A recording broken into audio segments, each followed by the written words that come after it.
நன்மைகள் பிரச்சனைகள் என ஒரு கலவையான மாதமாக செப்டம்பர் மாதம் இருக்கின்றது. ஒரு கிரகம் பிரச்சனையை கொடுத்தால் வேறு ஒரு கிரகம் பிரச்சனையை சமாளிக்கக்கூடிய ஒரு நிலையில் இருக்கின்றது.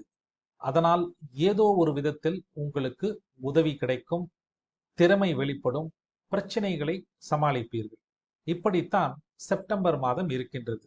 மாதம் முழுவதுமே 12இல் ஏதோ ஒரு கிரகம் இருக்க போவதால் ஏதோ ஒரு விதத்தில் எதிர்பார்த்தது நடக்காமல் போவதற்கு வாய்ப்பிருக்கு. சிலருக்கு நஷ்டங்களும் ஏற்படலாம். மாதத்தின் 20 தேதி வரை ராசிநாதன் சுக்கிரன் 12இல் நீச்சமாக இருப்பதால் உங்களுடைய தன்னம்பிக்கை குறைந்து காணப்படும்.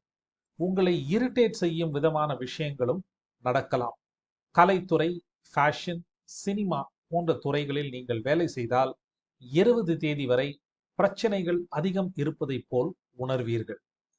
சுக்கிரனை குரு பார்ப்பதால் பிரச்சனைகள் கட்டுக்குள் தான் இருக்கும். கண்டிப்பாக எல்லை மீறி போகாது.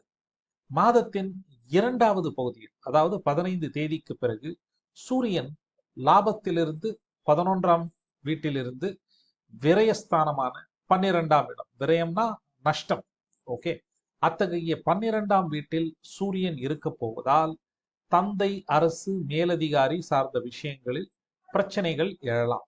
இதை கொஞ்சம் பொறுமையாக ஹேண்டில் பண்ணுங்க. அதே நேரம் மாதத்தின் இறுதி வாரத்தில் புதன் உச்சமாக இருக்க போவதால் பிரச்சனைகள் அதிகம் இருப்பதை போல் நீங்கள் உணரலாம். ஆனால் நான் முதலில் கூறியதைப் போல வேறு ஒரு கிரகம் உங்களுக்கு உதவி புரிகின்றது. அது எந்த கிரகம் பார்த்தீங்கன்னா உங்களுடைய ராசிநாதன்.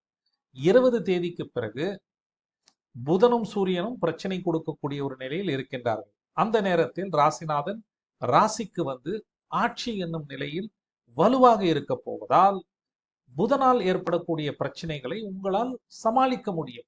ஓகே, உங்களுக்கே வந்து ஒரு கான்ஃபிடன்ஸ் வந்துடும். ஏதோ ஒரு விதத்துல உங்களுக்கு ஹெல்ப்பும் வரும். புதனையும் சூரியனையும் குரு பார்க்க போறார். ஓகே, அதனால ஏதோ ஒரு விதத்தில் உங்களுக்கு உதவி கிடைக்கும், உங்களுக்கே தன்னம்பிக்கை அதிகரிக்கும், பிரச்சனையை கண்டிப்பாக சமாளிப்பீர்கள். சரிங்களா? நன்றி, வணக்கம், வாழ்த்துக்கள்.